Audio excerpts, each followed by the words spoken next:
Hi, this is George Weigel. Welcome to my Garden Tip of the Week series. Let's go see what's going on in the garden today.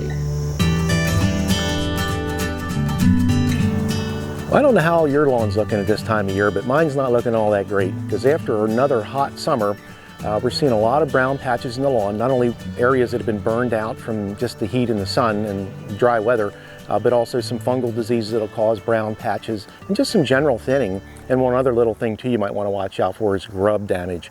Those little larval stage of the beetles, they can chew the roots out from underneath grass. So if you see a dead patch and you go out and you pull it up and the whole thing comes up like a brown carpet, that's grubs.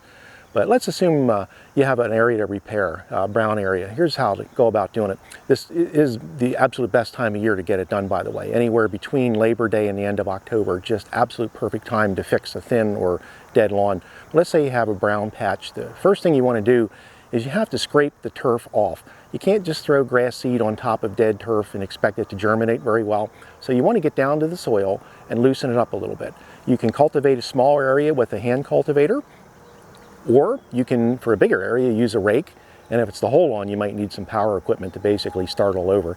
But the bottom line is you got to get the dead turf off, loosen up the soil a little bit so now you'll have a good germination bed for the seed you put on. Now that's a question I get too, like, well, what kind of seed and what type should I put down? Where do I get it? I would spend the money on good quality seed. This is one area you don't want to just get bargain basement grass seed because it's just inferior. It's more likely to get bugs and disease most of the time. Sometimes there's more weed seeds in there. So when you go to a garden center or a home center, look for the absolute best quality you can find. I like to get a mix of Kentucky bluegrass, perennial ryegrass, and fine fescue. That's usually the best mix of those three for Pennsylvania lawns. And get the best quality. Price is one indicator, so are named varieties. But if you really want to get the absolute best that the golf courses and the athletic fields are buying, there's a good website to go on.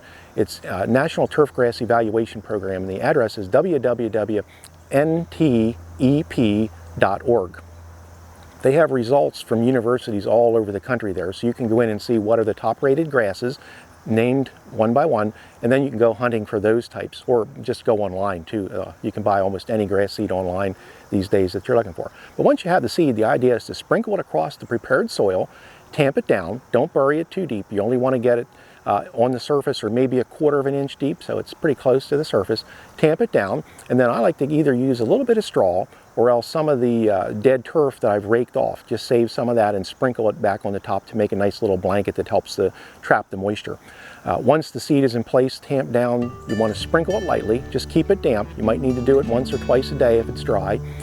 Within about 10 to 14 days, the seed will be up, and you'll have nice little new grass blades that you just want to also keep that watered if it stays dry throughout the fall until the ground freezes. But if all goes well, you'll have a nice new repaired lawn and it'll be in great shape for next spring. So until next week, I'll see you on PennLive.com.